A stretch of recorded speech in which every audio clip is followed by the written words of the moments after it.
एक राजा बहुत सनकी था। उसे सबसे लंबी कहानी सुनने की सनक सवार हुई। राजा के हुक्म से मुनादी कराई गई।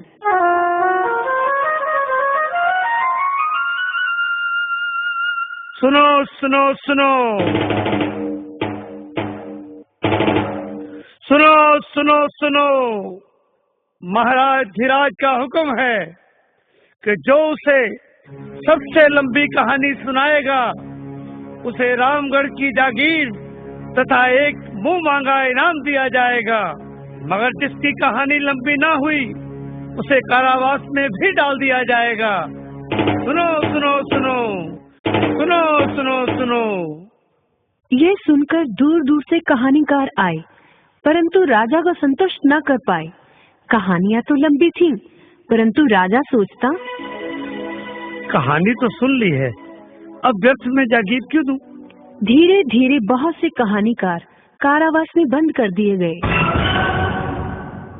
एक कहानीकार के नौजवान बेटे को अपने पिता का कारावास में बंद होना बहुत खला। उसने राजा को सबक सिखाने का मन बना लिया और जा पहुंचा राज दरबार कहानी सुनाने के लिए। बोला, महाराज, एक किसान का बहुत बड़ा खेत था। उसने ज्वार बो रखी थी। पास ही एक पेड़ पर ढेरों चिड़ियों का झुंड रहता था। इसलिए जब भी किसान बीज बोने आता, चिड़ियों बीज निकालकर खा लेती थी। एक बार उसने सोचा कि वह खुद अपने खेत की रखवाली करेगा।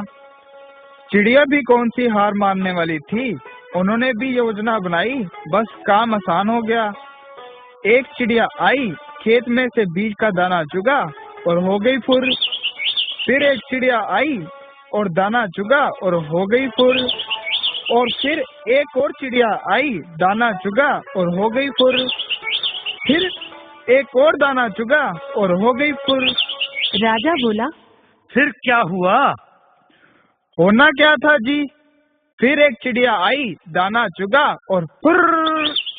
फिर आगे क्या हुआ? महाराज, चिड़िया आई, दाना चुगा, फुर। ठीक है भाई, अब आगे भी तो बोलो। वही तो कह रहा हूँ महाराज, चिड़िया आई, दाना चुगा और फुर। राजा को फुर फुर सुनकर बोरियत होने लगी और बोला, ठीक है, मान लिया, सारी चिड़िया आई और उन्होंने सारे दाने चुन लिए। अब आगे भी तो बोलो। ऐसे कैसे चुग लिए महाराज? एक एक चिड़िया आएगी, एक एक दाना चुगेगी, सभी दाने खत्म होंगे, तभी तो कहानी आगे चलेगी। एक चिड़िया आई, दाना चुगा और फुर। राजा समझ गया कि आज शेर को सवा शेर मिला है। ये कहानी तो कभी खत्म ही नहीं हो सकती। इसे दंड कैसे दूं? इसे इनाम देकर ही पीछा छुड़ाना बेहतर है। बोला, अरे नौजवान, तू फुर फुर बंद कर। सचमुच तेरी कहानी सबसे लंबी है। तुम्हें रामगढ़ की जागीर इनाम में दी जाती है। परंतु महाराज, मेरा मुंह मांगा इनाम। हाँ हाँ, वो भी बोलो, तुम्हें क्या चाहिए? मेरा इनाम यही है कि आप सभी बंद कहानीकारों को छोड़ दें। बिना बात किसी को सताना अच्छी बात थोड़ी ही है। इससे राजलक्ष्मी नाराज हो जाती है और देश और राजा दोनों ही नष्ट हो जाते हैं। मैं चाहता हूँ कि हमारे वतन पर ऐसी विपदा कभी ना आए। बात तो तुम्हारी ठीक है।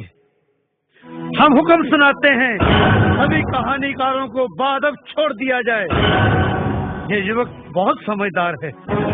हम घोषणा करते हैं कि हम राजकुमारी का ब्याह इस युवक से करेंगे और हमारे बाद यही इस देश के महाराज होंगे।